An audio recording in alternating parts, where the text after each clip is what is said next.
जय श्री कृष्णा। कार्तिक मास के शुक्ल पक्ष की नवमी तिथि को आंवला नवमी का पर्व मनाया जाता है।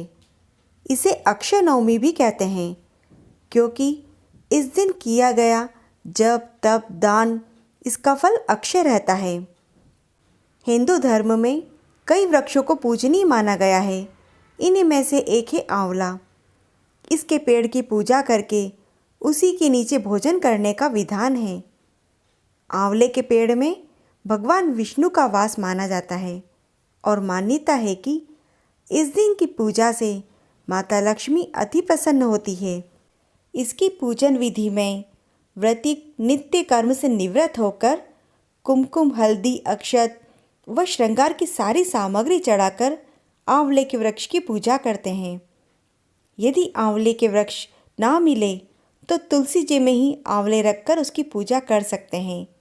इसके पश्चात सूत लपेट करके आंवले के वृक्ष की 9 या 108 परिक्रमा की जाती है और यदि संभव हो तो आंवले के वृक्ष के नीचे भोजन करना चाहिए।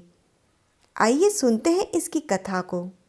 प्राचीन समय में राजा रानी थे। उनके 5 बेटे व बहुएं थीं।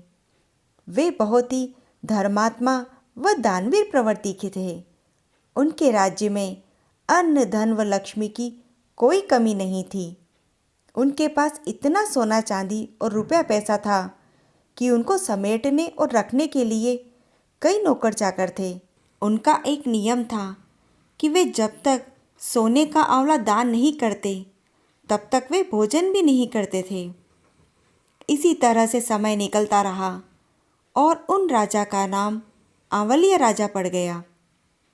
कुछ समय के पश्चात उनके बेटे बहू ने सोचा कि पिताजी यदि इसी तरह से सोने का आंवला दान करते रहे तो इससे तो हमारा खजाना एक दिन खाली हो जाएगा। तो बेटे बहू ने अपने पिताजी से कहा कि पिताजी आप सोने के आंवले की जगह चांदी का आंवला दान किया करें। तो राजा रानी चांदी का आंवला दान करने लगे।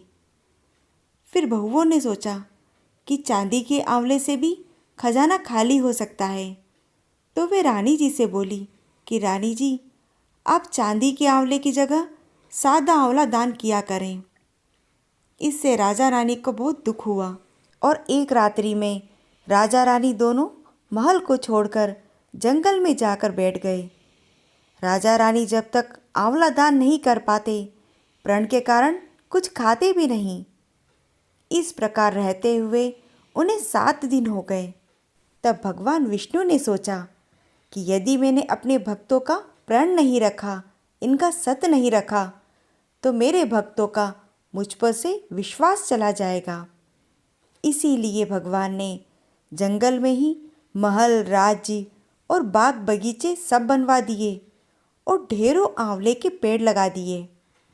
सुबह जब राजा जी उठे तो उन्होंने देखा कि जंगल में उनके राज्य से भी दुगना राज्य बसा हुआ है और कई आंवले के वृक्ष हैं। राजा जी रानी से कहने लगे कि रानी देख, सत मत छोड़े, सुरमा सत छोड़या पत जाए, सत की छोड़ी लक्ष्मी फेर मिली आए। आओ रानी जी, नहा धोकर आंवले दान करें और फिर भोजन करें। राजा रानी ने पूजा करके आंवले दान करें और फिर भोजन करा और दोनों खुशी खुशी जंगल में रहने लगे। उधर आंवला देवता का अपमान करने से और माता पिता के साथ बुरा व्यवहार करने के कारण उनके बहू बेटे के बुरे दिन आ गए। राज्य दुश्मनों ने छीन लिया और वे दाने दाने को मोहताज हो गए और मजदूरी करने के लिए उस राज्य से बाहर निकले।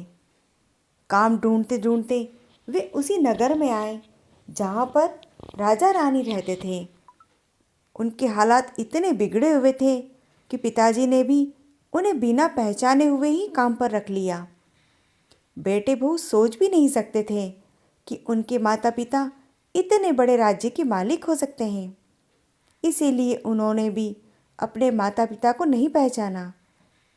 एक दिन बहू ने सास के बाल गूंथते समय उनकी पीठ पर एक मस्सा देखा। उसे यह सोचकर रोना आने लगा कि ऐसा मस्सा तो मेरी सास की पीठ पर भी था, और हमने यह सोचकर उन्हें आंवले दान करने से रोका कि इससे हमारा धन नष्ट हो जाएगा। पता नहीं वे आज कहाँ होंगे। यही सब सोचकर बहू को रोना आने लगा और आंसू टपक टपक कर रानी की पीठ पर गिरने लगे। रानी ने तुरंत ही पलटकर देखा और पूछा कि अरे तुम क्यों रो रही हो? तो बहू ने बताया कि आपकी पीठ पर जैसा मस्सा है ना, वैसा मेरी सास की पीठ पर भी था। हमने उन्हें आंवले दान करने से मना कर दिया, इसीलिए वे घर छोड़कर कहीं चले गए। तब रानी ने उन्हें पहचान लिया और उनका सारा हाल पूछा और अपना बताया। अपने बेटे बहू को समझाया कि दान करने से धन कम नहीं होता बल्कि बढ़ता ही है।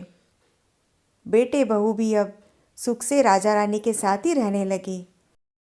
हे भगवान, जैसे राजा रानी का सत रखा वैसे सभी का रखना, सभी के परिवार को सुखी रखना। इसी प्रकार की अन्य कहानियों का आनंद लेने के लिए आप श्री सनातन व्रत कथा को सब्सक्राइब जरूर करें और इस कथा को लाइक व शेयर करें। जय श्री कृष्णा।